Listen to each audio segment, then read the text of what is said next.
and welcome everybody to the fourth in our series of 5 NRS Unpacking the New and Changing NRS Standards webinars. As always, I'm going to start out with a little bit of review, but I've got a few questions that don't necessarily deal with measurable skill gains, so I'm going to address those quickly first. And obviously, if you have any other questions in addition to the ones I'm going to talk about, feel free to bring them up. The first one actually has to do with the intake form. We've started using the intake form for our new intakes, and I had a question this morning. We had a transgender student who completed intake with one of our instructors and who, when asked to provide their gender, wanted to put trans.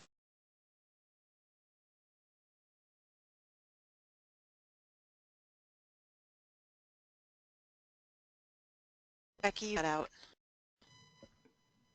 We haven't heard anything since the word tran. Sorry, I realized that. We had a transgender student who came in and wanted to know, when they were asked their gender, if they could put transgender down for their gender.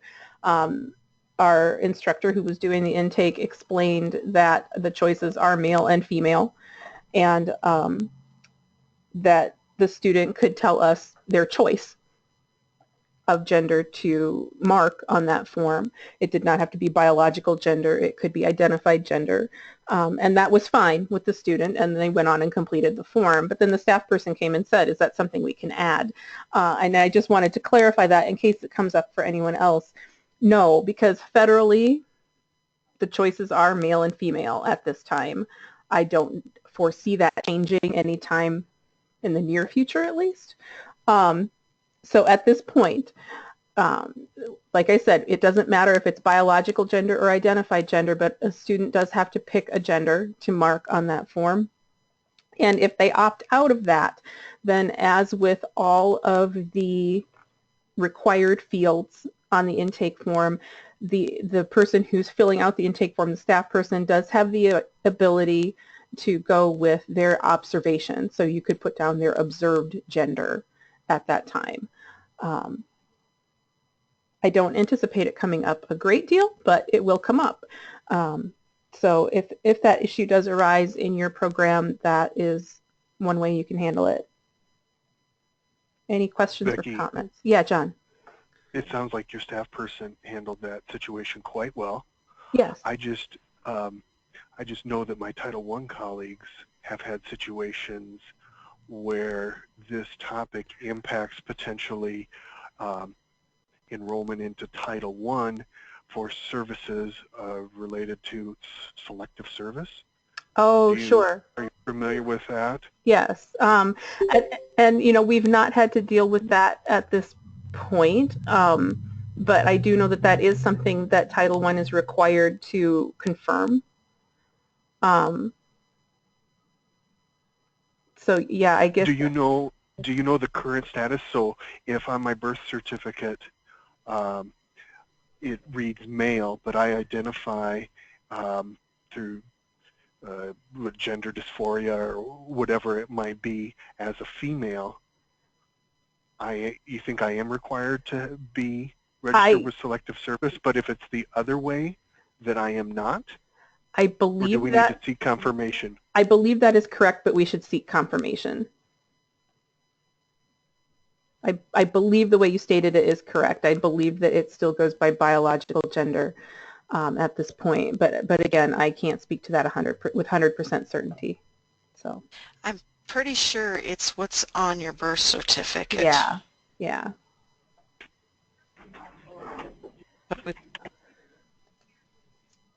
Yeah.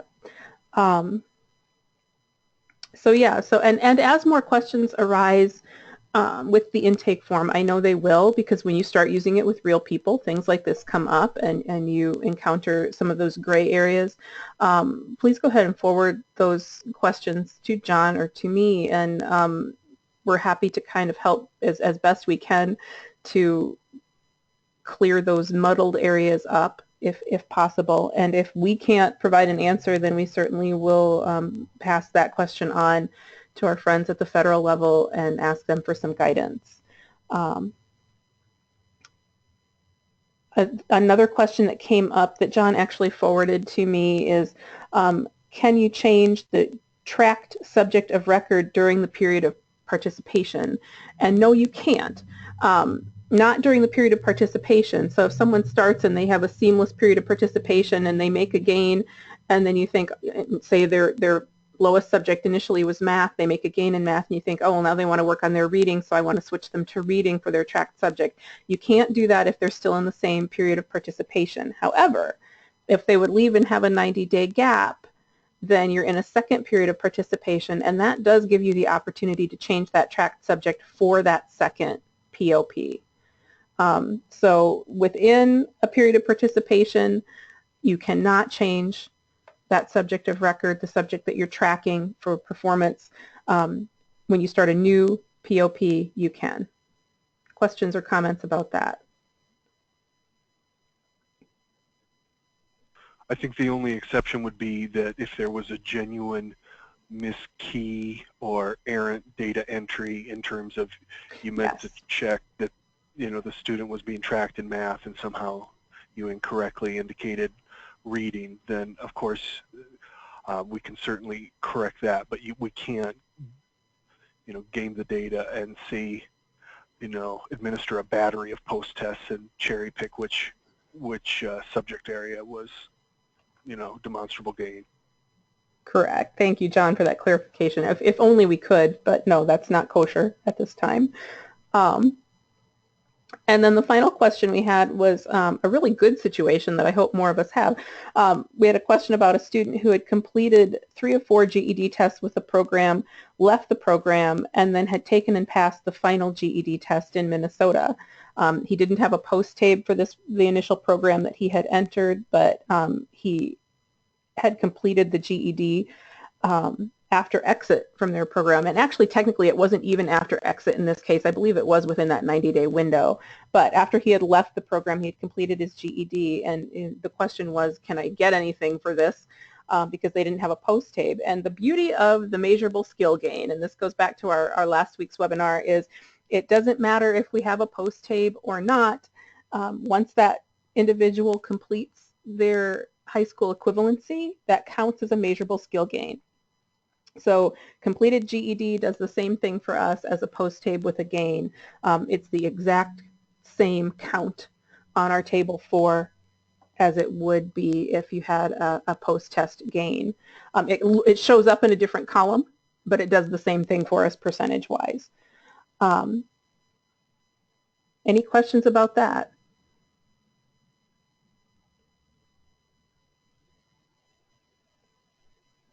And it doesn't matter that they did it someplace else. It's just like every other time somebody goes somewhere else and finishes their GED. You can still count it. And if it happens in the state, then John, I would assume we're still following kind of the same protocol as far as determining those dual enrollments at the end of the program year. Is that correct? One more time, the dual enrollment, you're not talking about duplicate records? Yes, I'm sorry. Yeah, the duplicate records, not dual enrollment. If I would serve someone at my program in Huron and they would complete part of their tests and then they would go to Sioux Falls and finish their GED, spend some time with them and finish their GED, then at the end of the program year there would be a reconciliation of those records to decide which program kept. That's a very timely question. I was just on an interview or on a webinar with Literacy Pro Systems. Shannon was showing a few of the states the periods of participation before it's released, and that got me thinking. They indicated that right now LACES is not going to automatically check for cross-agency enrollments. I mean, there is that deduplication process, but it has me thinking, if an individual is with you for a period of participation, stops out and then enters corrections, for example, and, would that constitute 2 separate periods of participation? I would think yes, in that case, in that case we would both get the count because it would be 2 separate periods of participation. It's just like it's 2 different people. I think that even if 90 days hadn't elapsed, right? No, I think if 90 days hasn't elapsed, you'd probably still be in 1 period of participation the way I understood the explanation from today. So if that's the case, if 90 days hadn't elapsed prior to their enrollment, then we would have to determine whether Cornerstones gets to count that or DOC, but your Right. understanding if 90 days has elapsed Yes. between the last date of contact and date of intake, then essentially it's two different people, two different periods of participation. Yep, 2 different counts, and we could each get a count, and hopefully we'd both get a success with that student. That is my understanding. All right, well, good. Thank you for sharing that with me. You're welcome. You're welcome. Any other questions regarding measurable skill gains from last week? I just want to test my understanding. So in terms of like this GED example that you gave, is my understanding that we can count that as a measurable skill gain throughout the program year if that GED that was my credential was earned. understanding. Yeah, that was my understanding from the explanation that Alan sent you. Right, and yeah, and then the same way too, if someone leaves us during a program year and enters job training or post-secondary education, if that happens as well within the same program year, then that counts as measurable skill gains as well. Yes. They both have that program year timeline requirement. Is that correct? Correct. Yes, anytime during the program year. So we've got until June 30th for those things to happen and still count as measurable skill gains for us.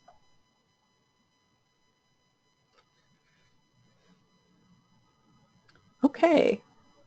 We took a little bit longer than my allotted 5 minutes, but that was my fault and not yours. So, our topic of today then is employment performance indicators. And I know that this is an area that some people may think we don't necessarily need to know that much about, because over the last few years, John has been gathering this data through Data Match.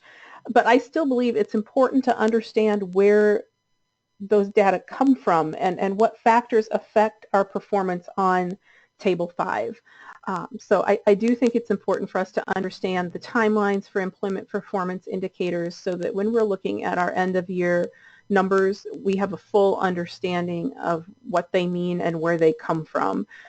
We have at times found glitches in the system too, so it's important to note that if something looks weird in our data, to be able to go into our records and see what's happening and understand where those numbers come from. Employment performance indicators and our topic for next week, credential attainment indicators, are exit-based indicators. So that means that they don't kick in until our students have exited our program. And again, when we're talking about exit, we're talking about leaving service for at least 90 days with no contact hours and no scheduled future service. So I'll try and remind you that a couple more times because I know that repetition helps to kind of ingrain that into our minds. So here in a nutshell are our employment performance indicators. We're going to follow up on employment for those students who exit our program. We're going to follow up on employment in the second quarter after exit, and we're going to look at the percentage of participants who are in unsubsidized employment during that second quarter after exit. And again, we're going to follow up in the fourth quarter after exit, and the same thing, the percentage of participants who are in unsubsidized employment during the fourth quarter after exit. This is a slight change from our follow-up in the past. In the past, we used to follow up during the first and third quarters rather than the second and fourth. The second and fourth, again, align us with our partners in Title I and Title III for their performance measures. So everybody is doing standard follow-up on those employment measures. One other thing I want to point out is where it says the percentage of participants. Employment outcomes now are figured using the entire participant pool. There are no more cohorts. It doesn't matter what your employment status is on intake. If you are a person who has an intake, an assessment, and more than 12 hours of participation with us, you count on those employment statistics. Everybody's in the pool. So that's a shift from previous years. It doesn't matter if you have an employment goal. It doesn't matter if you say, I'm a stay-at-home mom and I'm going to be a stay-at-home mom. I'm not looking for employment. It doesn't matter if you're retired or disabled. You count in the denominator for those employment performance measures. Questions or comments on that?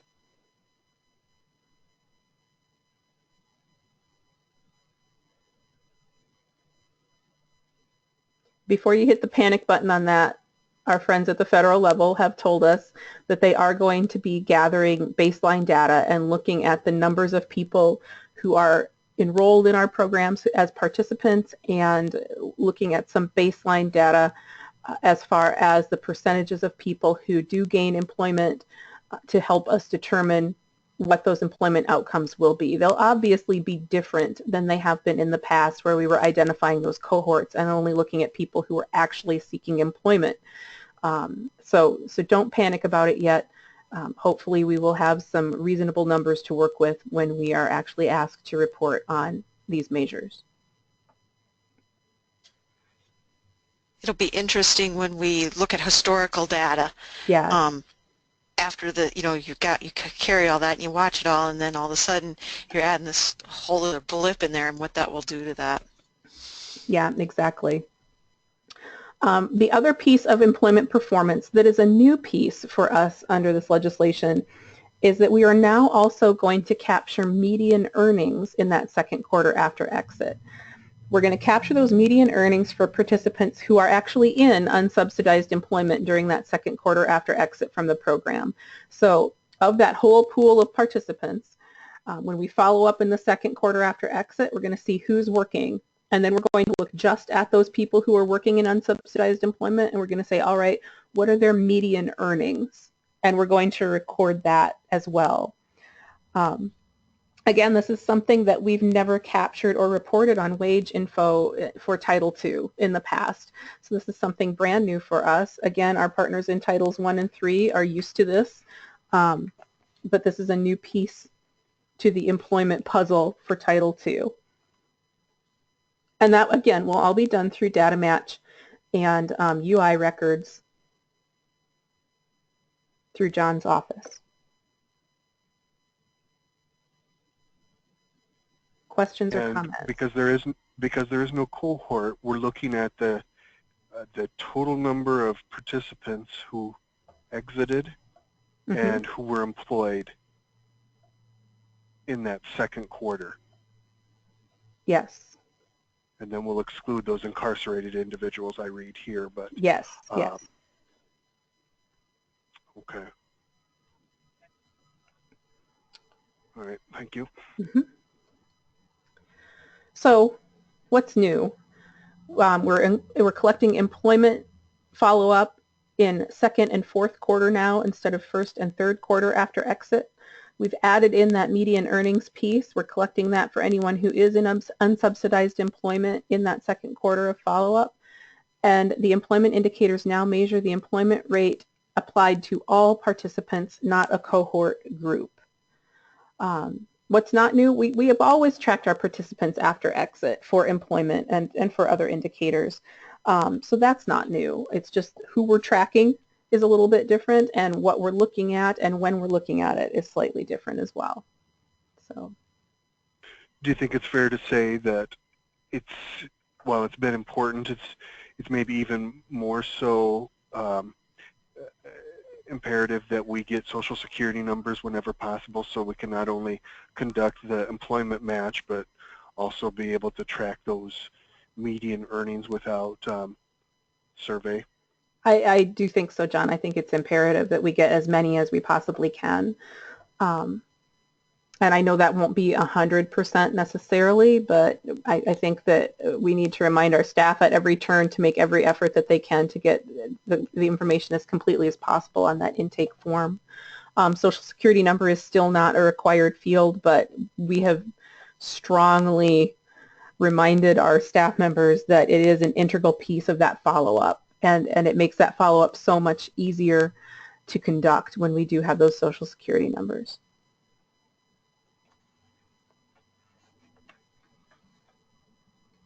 Okay, so when we think about Table 5, it still tracks the same thing, core follow-up outcome achievement, and it provides the WIOA performance indicator rates by participants and by periods of participation. We're still concerned about periods of participation on Table 5 as well as Table 4.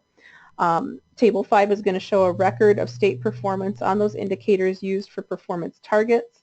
And the Table 5 data is also going to be used on the Joint Statewide Performance Report, which is a new report that John's responsible for compiling that contains a lot of the statistical data for Title II, but also data for all the other 3 titles as well. Table 5 only includes the exited participants again, and the employment measures include all exiters, and the median earnings are only those exiters employed in the second quarter after exit. And as John said, there are exclusions that might apply to those exit-based indicators, and we're going to talk about those at the end of our hour to talk about specifically how that works. Table 5, because it is a table that looks at exit-based indicators, includes a different group of participants from any of the other tables.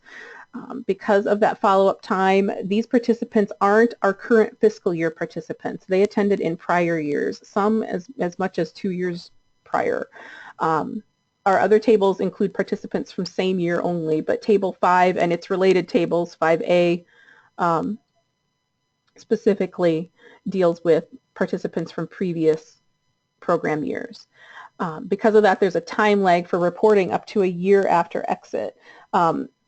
That 1 year after exit means that we have to allow for the lag in time that the UI database has as well. We use that unemployment insurance database to track employment and wages. That's what John uses for data match.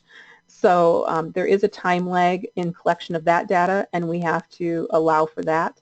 Because of that, we're not reporting any data for Table 5 on our program year 2016, fiscal year 2017 report.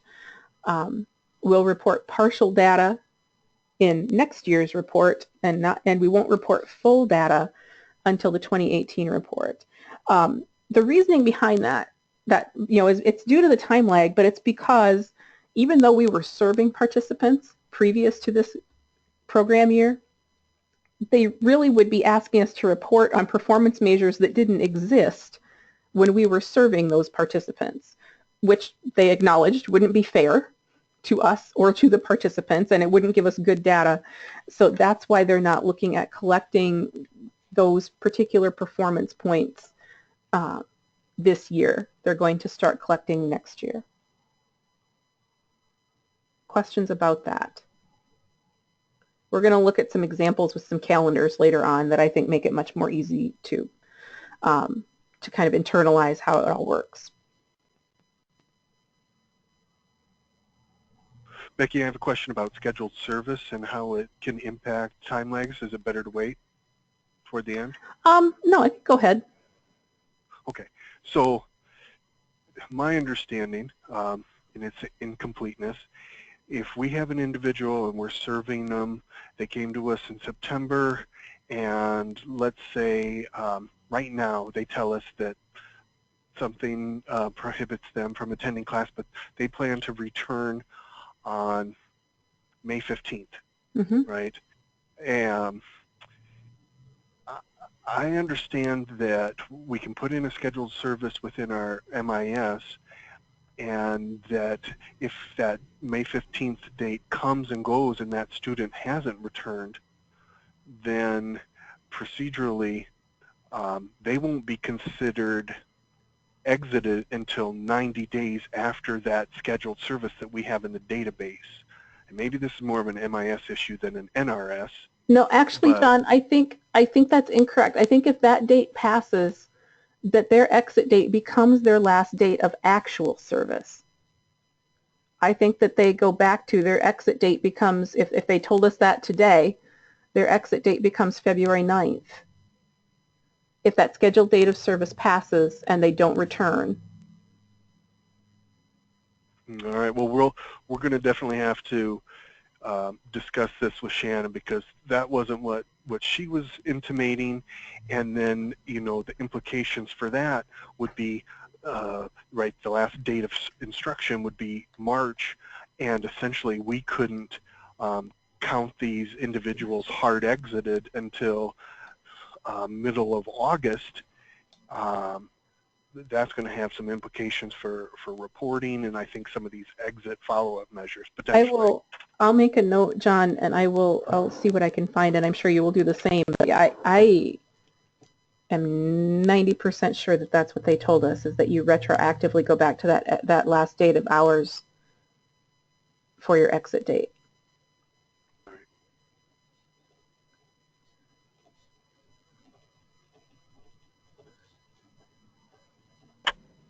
All right. I wrote my note. All right. No, that's a good question. We need to know those things for sure and certain. Employment counts. Even if a person gains that employment prior to earning their high school equivalency, or while they're still involved in our program, attending classes on a regular basis, it doesn't matter. They don't have to gain the job after they leave. They just still have to be employed in the collection quarter after they exit. So it's fine with us if they come to us without a job and then get a job while they're working with us and keep that job straight through. As long as they're still employed in that second and fourth quarter after exit, that's a positive outcome for us. It's fine if they have a job when they come to us and they just continue working. Again, as long as they remain employed in the second and fourth quarter after exit. And I think this is an important one to note, employment can be beyond 1 year after exit as long as it falls within the follow-up quarter of the 1-year anniversary date, so that fourth quarter. So if a participant exits on May 2nd, 2017, but doesn't enter employment until June 15th, 2018, it still counts. We would still get a positive outcome for that fourth quarter after exit because you're within the collection quarter, even though you've passed the anniversary date. Make sense?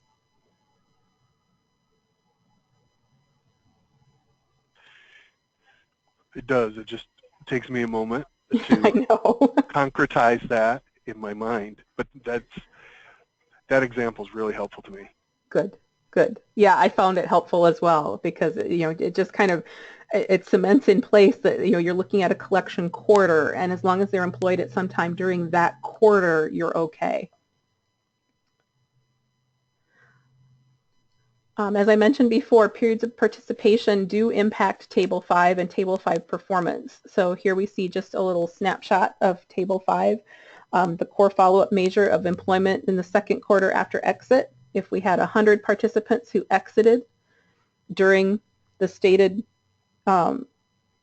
collection time, the number of participants who exited while achieving that outcome or the median earnings value was 46, so our percentage is 46.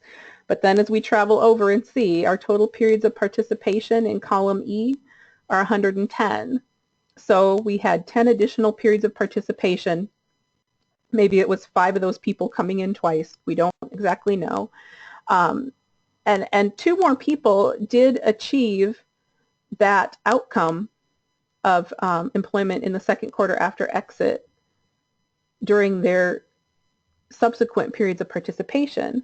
So we go up to 48 in column F, but then you see our percentage does drop slightly to 44%. And it just, again, we want to reiterate that multiple periods of participation can hurt us at times because you can't guarantee that someone is going to hit every outcome measure for every collection quarter that you have. So those multiple periods of participation can impact our performance. It doesn't necessarily mean it will always be negative, but we know our participants, and I strongly feel that we have a greater chance that it's going to drop our percentage rather than keep it stable. So again, we've got a little snapshot of Table 5 and what's new. Our outcomes have changed to WIOA required measures. On Table 5, they've eliminated the rows and columns for sampling and data matching or survey because we don't do those things anymore. Everybody who exits is included in Table 5, and you don't have any need for those columns. The response rate is irrelevant because your overall rate is calculated for all non-excluded participants, everybody who exits again. And the number and outcomes by periods of participation is reported on Table 5.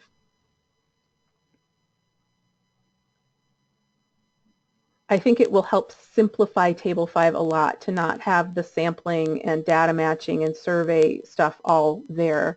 I think that was a very convoluted table in the past, and hopefully this will streamline it a little bit, and once we get used to the concept of periods of participation, it will be far easier to understand what's happening with our data on Table 5.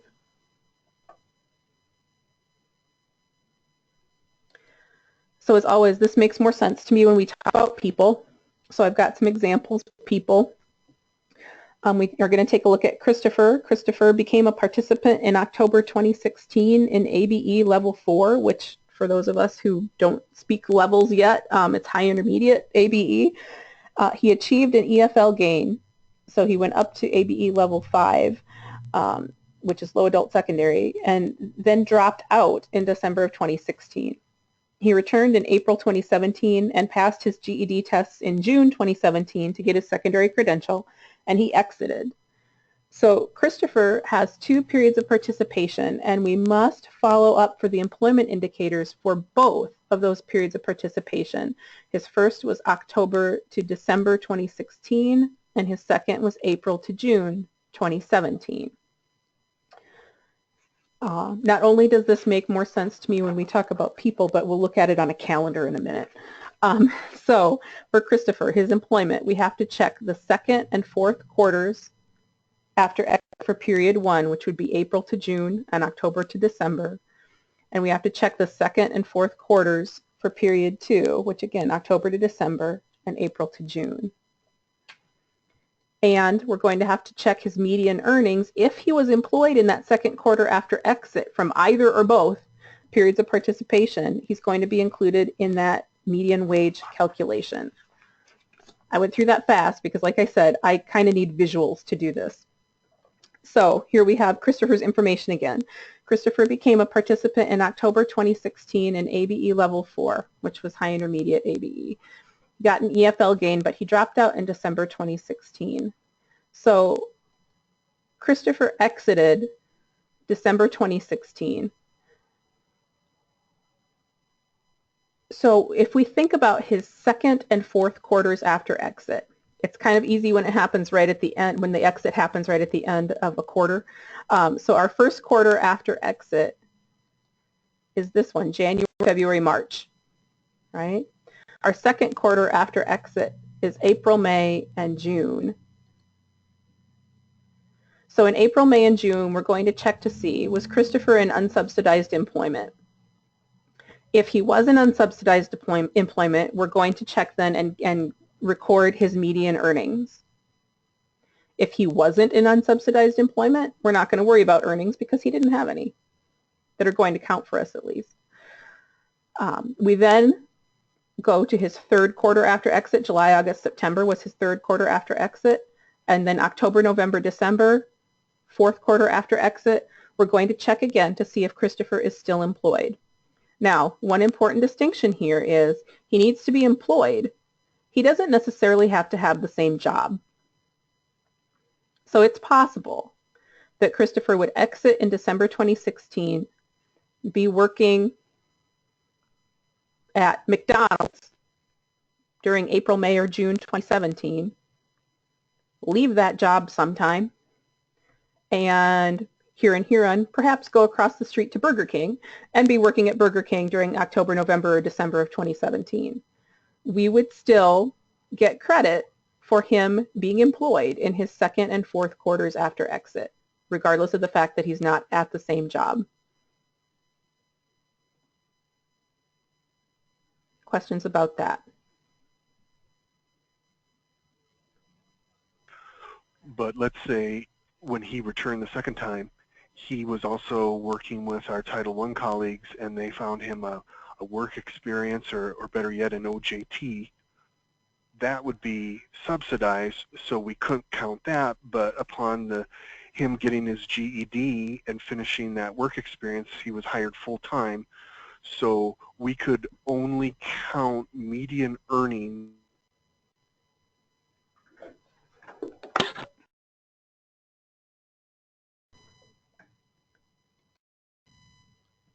Right? Oh, yeah, we could only count his employment and his median earnings if he's in unsubsidized employment. So if he's in any kind of subsidized employment, we can't count that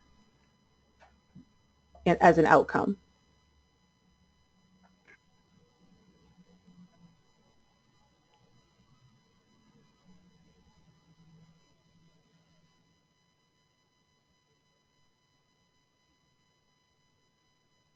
Okay?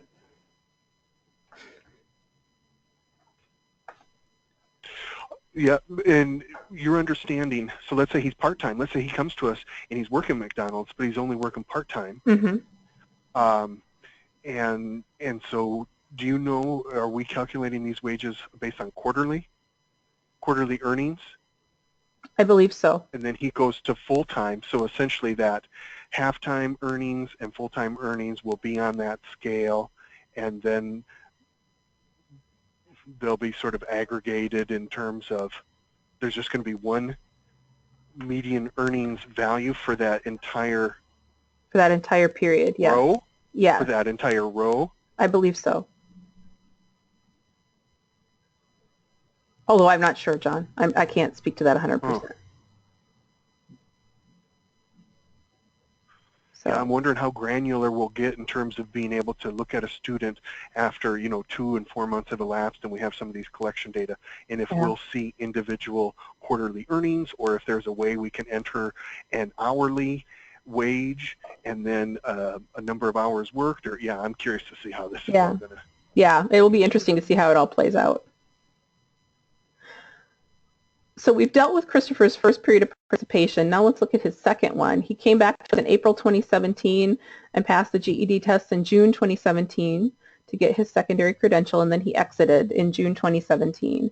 So again, we skipped the first quarter after exit, so we skipped July, August, September, and we are going to collect his employment information October, November, and December. So we're going to check to see if he's employed in that second quarter after exit.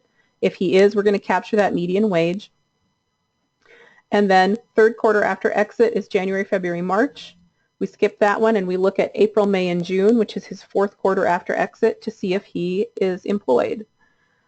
So Christopher, who we started working with way back in October 2016, we're still looking at for performance in June 2018. So you can see we can be following up with a student, especially if they have multiple periods of participation, quite some time after they join us in certain.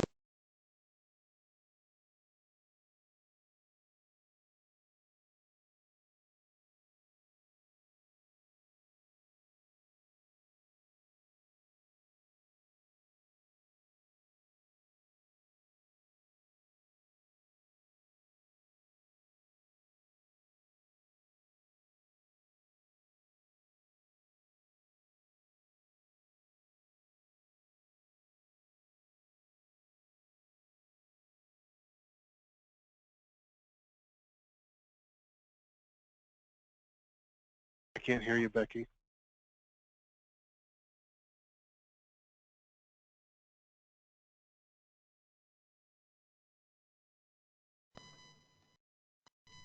I use the same headset all the time, and some days it's perfect and some days it's bad. I don't know why. It's plugged in the same jack. Today's obviously a bad day. So Table 5A, the same as Table 5, the same exclusions, the same participants, just the subset for distance learners on 5A. I want to look at a couple more people just to give us a little more practice. We've got Bob. Bob enrolls in November and exits in January. He re-enrolls in May and exits in June. So let's look at when we should collect his second quarter employment. Again, I have an easier time when I look at this on the calendar for whatever reason, so humor me. Again, we're looking just at his second quarter employment. So he exits for the first time in January. We're saying January 2017. So his second quarter after exit, and this is where it sometimes gets tricky, his exit was at the beginning of the quarter. So his exit quarter is actually January, February, March. His first quarter after exit isn't until April, May, June. So his second quarter after exit is July, August, and September for this first period of participation. Bob re-enrolled in May and exited in June. So his second exit quarter ends in June. So first quarter after exit is July, August, September. Second quarter after exit is October, November, December. So here we have a scenario where we're actually following up employment for Bob for that second quarter after exit in back-to-back quarters. We're keeping track of Bob in a serious way here. And if we played this out and to look at the fourth quarter after exit, you'd actually be following him up every quarter for a full year, just the way his periods of participation fell. Questions about that?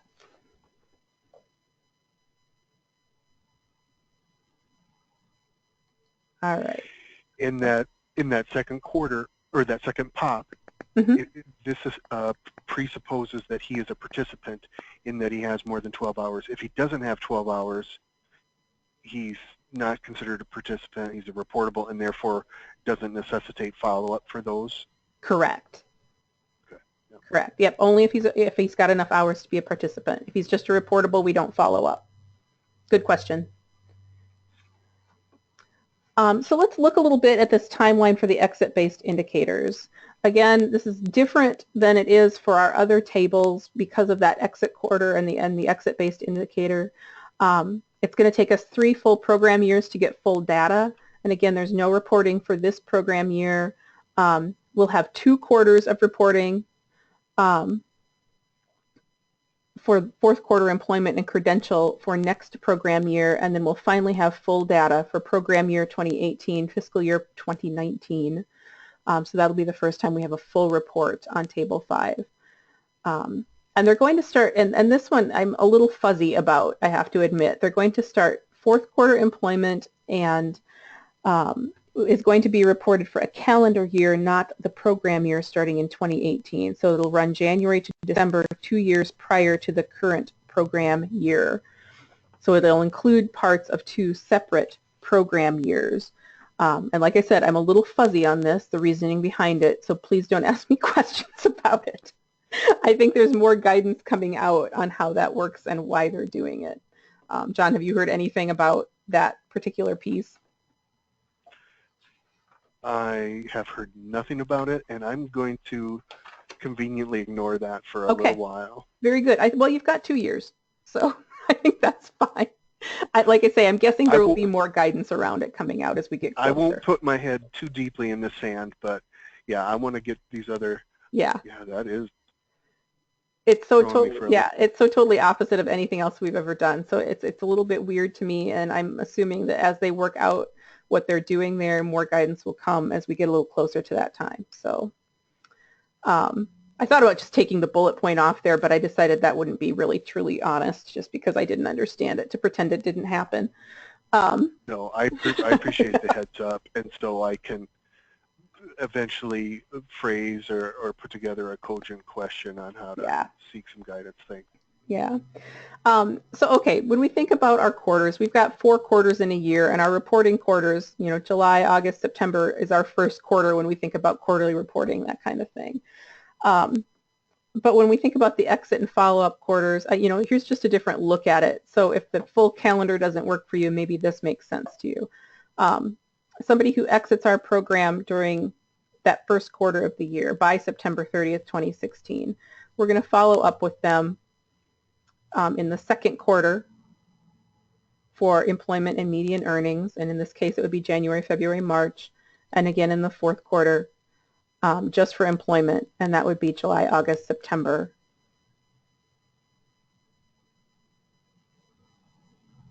Okay. And again, if we think about it in terms of people and look at a couple of participants quickly. Carmen became a participant in September in ESL Level 4. She attended until the class ended in November, achieved a level gain, and then never returned. So Carmen has one period of participation, and we're going to have to follow her up for one set of follow-up quarters. So she exited in November. So she exited during the October, November, December quarter. So we would follow her up in the second quarter after exit, which is April, May, June, and then again in the fourth quarter after exit, October, November, December. It's pretty simple when they only have one period of participation because it's easier to track. If we look, though, at the next one, Tony enrolled in September but left after 10 hours. He returned in November but dropped out in December after 40 hours. He returned in April, post-test in June, showed a level gain, exited that same month. So Tony's got a lot going on here. First of all, he came into the program in September, left after 10 hours, but came back in November. So that's not a 90-day gap. So he's still in one period of participation here, September, until he stops out in December. So that's one period of participation, September to December. But then he comes back in April for a second period of participation and stays until June. So we're going to have to follow up Tony for both of those periods of participation. If we look at the first one, he stops out in December. So we're going to follow him up in the second quarter after that initial exit, April, May, June, and then again in the fourth quarter, October, November, December. But we're also going to follow him up in his second period of participation. He stops out, or he stops out in June or completes in June. So again, we're going to have to follow him up October, November, December, and again, April, May, and June. If you look, it's not doing what I want it to do. We're actually following Tony up October, November, December for both fourth quarter employment from his first period of participation, and if we look again at his second period of participation, second quarter employment and median earnings for his second period of participation. So we double up on that quarter for him. So if he's not working during that quarter, it's really, really bad for us. We're going to take a hit in two different columns for him there. Questions or comments about that?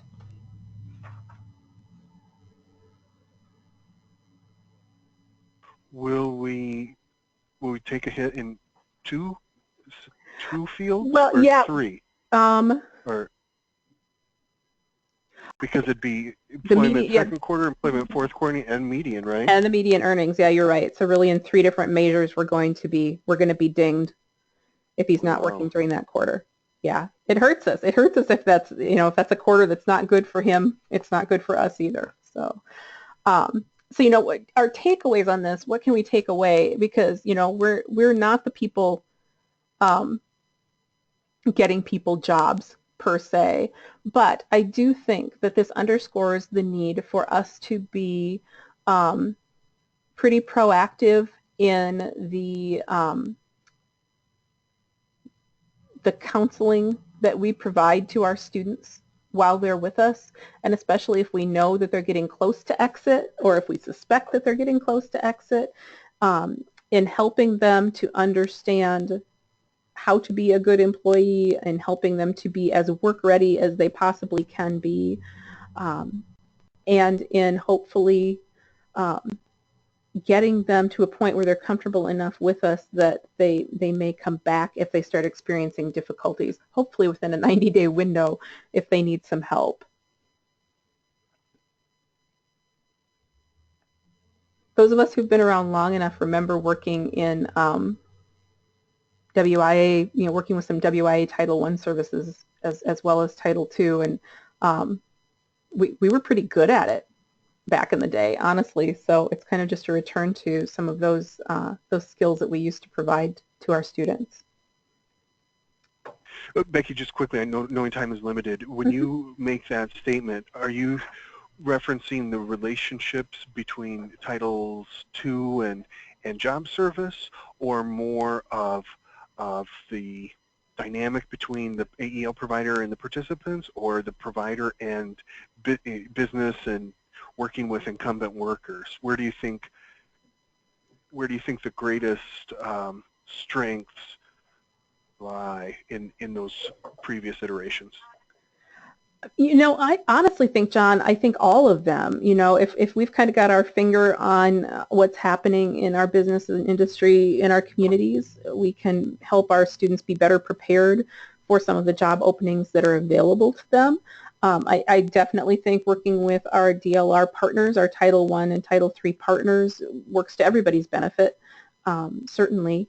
And, you know, making recommendations to them about students that we've been working with and areas that we see as strengths for those students as well, or possible needs for those students that still might need to be addressed either before they go out into the workplace or as they enter the workplace. And certainly our relationships with our students, you know, our students build a high level of trust with our instructors, and I think that in a lot of cases they look to them for some of that guidance. And I think that if we, you know, look at the counseling that we do on a regular basis and think of it in terms of adding that career counseling back in, we used to do a ton of career counseling back in the day. I think that can enhance our services to our students as well and hopefully help them to be successful. I appreciate you sharing that. Mm-hmm.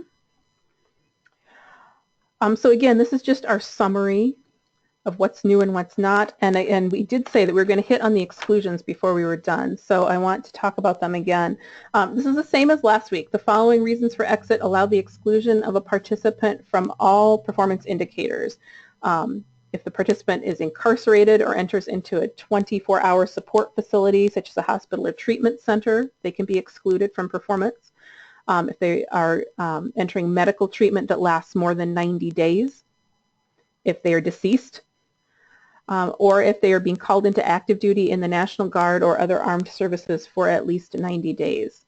Now, last week, when we talked about exclusions from performance from measurable skill gain, John pointed out that if someone had made a gain, we may not necessarily want to exclude them for one of those reasons. However, this week we're talking about those employment follow-up measures, and that decision also impacts the exit-based indicators. So, you know, if we've got somebody who makes a gain for us and then goes to prison, for example, we know that they're not going to be entering employment during those second and fourth quarters after exit. So is it better to take that measurable skill gain and take a ding on table 5 for those employment indicators, or is it better to just say, you know what, this person meets the criteria for exclusion and I'm going to exclude them? Because we're still on the hook for those employment measures for anybody who we include in performance. So we have to think about all the edges and corners of all the decisions that we make when we think about our performance data and these exclusions. And I don't think we've got anybody from corrections on the line today, but just in case they watch the recording, we'll go over these too. There are some specific corrections exclusions that apply to the exit-based indicators. So participants in a correctional institution under Section 225 of WIOA who remain incarcerated after exit are included in the MSG indicator, but they're automatically excluded from the second quarter and fourth quarter employment indicators, the median earnings indicator, and the credential indicator. So those are only people who are being served under that Section 225 funding. For the majority of us, that doesn't apply to us. But for our friends in corrections, they get to count the MSG and they don't have to worry about those exit-based indicators because exit for people in correctional programs is different than exit for the rest of us.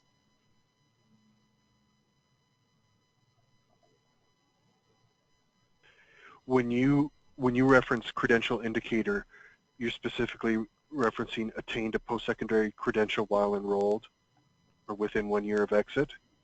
It doesn't have anything to do with those attained a secondary school diploma and enrolled in post-secondary ed. No, that's part of the credential attainment too. Yep. So all three of those? Yes. So it essentially excludes them from every core follow-up outcome measure. Other than MSG. Table 5. Yeah, yes, everything from Table 5, yes. All right. Thank you for the clarification. Mm-hmm. Any other questions or comments on employment indicators?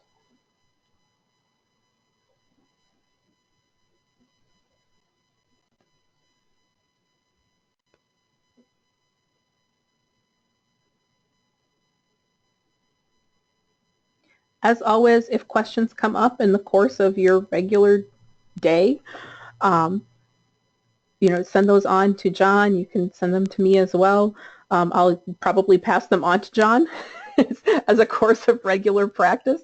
But we're always happy to help try to, as I said, clear up some of the murkier definitions that we've received so far, and try to help you apply all of these situations to our real life participants in our programs. So if nobody has anything else, I will let you go home. Happy Thursday.